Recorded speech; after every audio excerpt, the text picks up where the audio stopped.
Cease fire को लेकर तैयार नहीं थे नेतन्याहू। इजरायली मीडिया का दावा, युद्ध विराम की घोषणा से ठीक पहले नेतन्याहू की हुई थी बात, ट्रंप से बातचीत और कहा था कि इजरायल सीज फायर के लिए तैयार नहीं है। वहीं इजरायल के हमलों में लेबनान में 250 से ज्यादा लोगों की जान जा चुकी है। करीब 1000 लोग इस हमले में घायल भी हुए हैं। देखिए।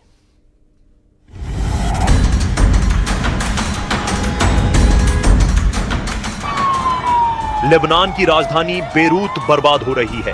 इजराइल की मिसाइलों और ताबड़तोड़ हमलों ने बेरूत को बारूद के ढेर पर बैठा दिया है। इस शहर का यह हाल तब हुआ जब ईरान और अमेरिका ने जंग में सीज फायर का ऐलान कर दिया, लेकिन इजराइल नहीं माना। उसने लेबनान में हिजबुल्लाह की कमर तोड़ने की जो कसम खाई थी, वो कसम बेंजामिन नेतन्याहू ने नहीं तोड़ी। नतीजा यह हुआ कि बेरूत समेत लेबनान के अलग अलग हिस्से बर्बाद हो गए। शवों का अंबार लग गया, पूरा शहर काले धुएं से भर गया। सायरन की आवाजों ने लोगों के कान के पर्दे फाड़ दिए।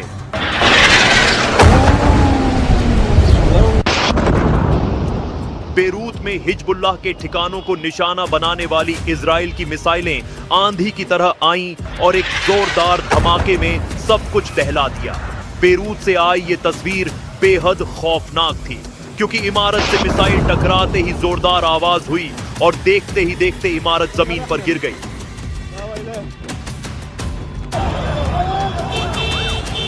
बेरूत से आई एक और खतरनाक तस्वीर ने लोगों को दहला दिया।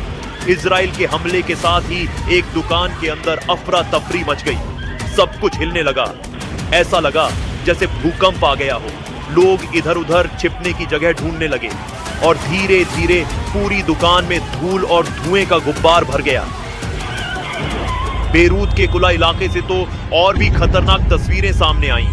वहां इजराइल की एयर स्ट्राइक के बाद एक इमारत के परखच्चे उड़ गए। दावा किया गया कि इस एयर स्ट्राइक में JDAM बमों का इस्तेमाल किया गया, जिन्होंने पलक झपकते ही भयानक धमाका किया। इन हमलों के बीच इजरायली सेना ने खुद दावा किया कि सिर्फ 10 मिनट के अंदर लेबनान में बेरूत समेत 100 से ज्यादा जगहों पर एक साथ हमला किया गया, क्योंकि ये ठिकाने हिजबुल्लाह के कमांड सेंटर और सैन्य ठिकाने थे।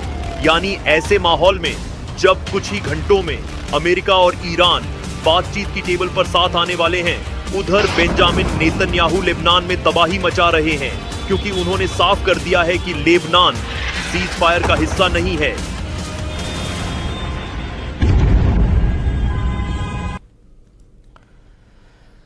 ईरान और अमेरिका में सीज फायर का ऐलान हुआ तो लेबनान में इजरायल ने नई जंग का आगाज कर दिया। लेकिन लेबनान पर हुए धुआंधार अटैक के बाद ईरान फिर भड़क गया है।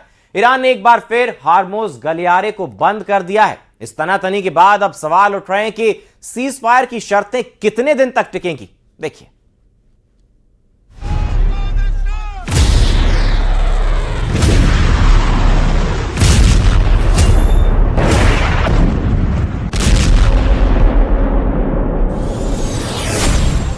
जश्न मना रहा है ईरान, इजराइल में मातम।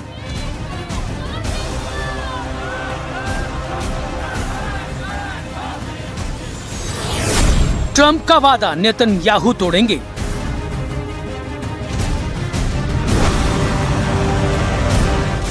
लेबनान की धरती एक बार फिर युद्ध के मुहाने पर है।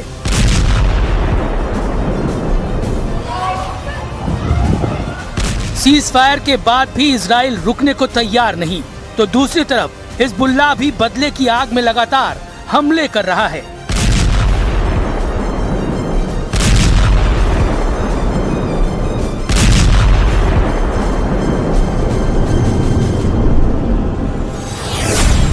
सवाल है, क्या ट्रंप के चक्कर में लेबनान हार रहा है इजराइल?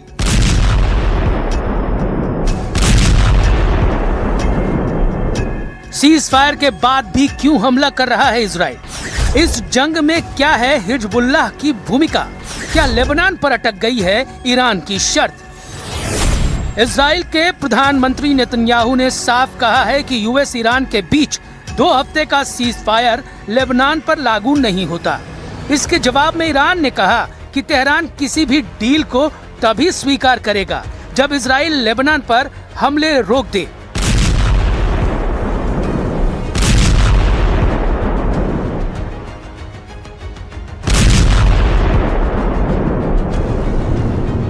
पाकिस्तान की मध्यस्थता में अमेरिका और ईरान के बीच 2 हफ्ते का सीज फायर हुआ।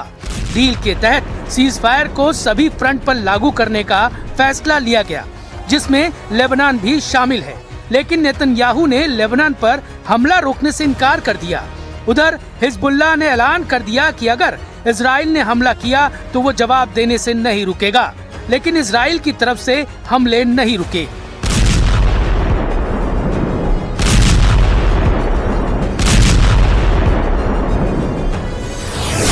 दक्षिणी लेबनान में इजराइल ने टायर और आसपास के इलाकों को टारगेट किया। सिडोन शहर को निशाना बनाया, जबकि बिन जब्बील के आसपास स्ट्राइक की। इससे पहले दक्षिण लेबनान में हिजबुल्लाह तक पहुंचने वाली मदद को रोकने के लिए इजराइल ने नितानी नदी पर बने ब्रिज को उड़ा दिया था। हिजबुल्लाह ने चेतावनी दी कि वो मध्यस्थ देशों को समझौता लागू कराने का मौका दे रहा है, लेकिन इजराइल ने हमले जारी रखे तो वो अगला कदम उठाएगा। इन चेतावनियों के बाद भी इजराइल के हमले नहीं रुके। लेबनान की मीडिया में दावा किया गया कि इजराइल ने बेरूत के इलाकों पर जबरदस्त एयर स्ट्राइक की है। बेरूत के दक्षिणी उपनगर दहिये को टारगेट किया गया। दावा किया गया कि operation roar of the lion के तहत लेबनान में आईडीएफ ने सबसे बड़े हमले को अंजाम दिया।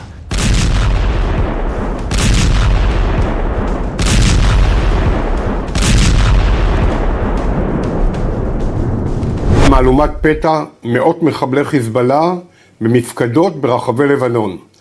זוהי המכה המרוכזת הגדולה ביותר שסופג החיזבאללה מאז מבצע הביפרים. 10 मिनट में 100 कमांड सेंटर और हिजबुल्लाह के सैन्य ठिकानों को टारगेट किया गया। इसमें हिजबुल्लाह के इंटेलिजेंस हेडक्वार्टर और हमले की योजना बनाने वाले मुख्य ठिकाने भी शामिल हैं। दावा है कि हमले में हिजबुल्लाह की सबसे खतरनाक रदवान फोर्स और एयर यूनिट को टारगेट किया गया। ये वो यूनिट है जिसकी तरफ से इजराइल में मिसाइल और ड्रोन अटैक को अंजाम दिया गया। आईडीएफ के मुताबिक उनका एक्शन कई हफ्तों की प्लानिंग और सटीक इंटेलिजेंस पर आधारित था। यहाँ टेल अवीव है, यहाँ पे कोई सायरन नहीं हो रही है। नॉर्थ में जो है हो सकती है, लेकिन अभी कोई सायरन वहाँ पे नहीं बजी है, क्योंकि हिजबुल्लाह जब अटैक करता है तो अक्सर नॉर्थ इसराइल पे करता है, क्योंकि वहां पर जो भी है, खासतौर से किरियात शमोना का जो एरिया है वो बहुत ज्यादा प्रभावित हुआ है। वहां पे लोग जो है डिस्प्लेस हुए हैं, वहां पे लोग घरों में नहीं है। 10,000 से ज्यादा लोग जो है नॉर्थ से शिफ्ट हो चुके हैं। और दूसरी तरफ से लेबनान में भी काफी तबाही हुई है। 1.3 मिलियन पीपल यानी 13 लाख लोग जो हैं वो अभी तक बताया जा रहा है कि वो डिस्प्लेस हुए हैं। तो वहां पे जिस तरीके का ऑपरेशन चलाया जा रहा है, खासतौर से इस्राएली फोर्सेस की तरफ से, ऐसा लगता है कि शायद वो बहुत जल्द बंद नहीं होगा। हिजबुल्लाह इजराइल की सबसे बड़ी टेंशन है। यही ग्रुप है जो इजराइल के गाजा पर हुए हमले के बाद सबसे पहले एक्टिव हुआ था। अब वो इस ग्रुप को खत्म करना चाहता है, हिजबुल्लाह की ताकत को पूरी तरह खत्म करना चाहता है। लेकिन सवाल है कि हिजबुल्लाह को इजराइल से लड़ने की ताकत कहां से मिलती है। हिजबुल्लाह लेबनान का एक ताकतवर शिया मुस्लिम राजनीतिक और लड़ाका ग्रुप है। इसे ईरान का फुल सपोर्ट है।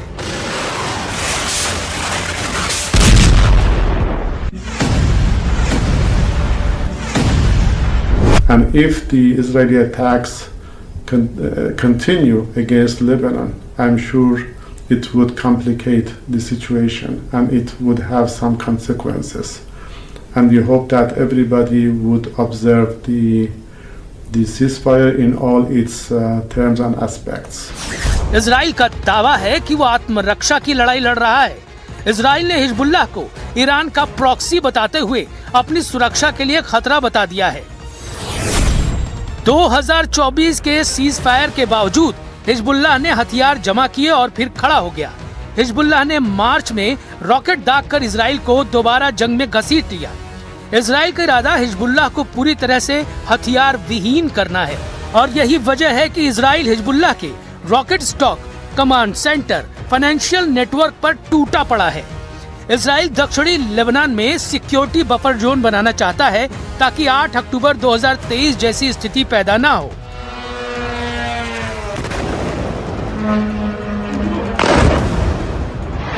Oh my God. इजराइल का दावा है कि हिजबुल्लाह लेबनान की सेना और सरकार के बाहर है, जो उसके काबू में नहीं है। इसलिए हिजबुल्लाह को काबू में करने के लिए इजराइल को आगे आना पड़ेगा।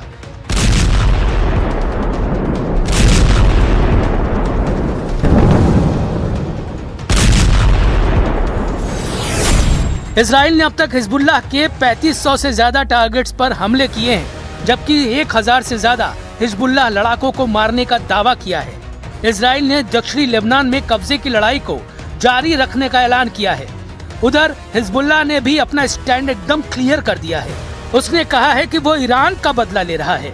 खमनेई की हत्या के बाद ये डिफेंसिव एक्ट था, लेकिन अब इजराइल लेबनान पर लगातार हमले कर रहा है, जिसका जवाब वो हर हाल में देगा।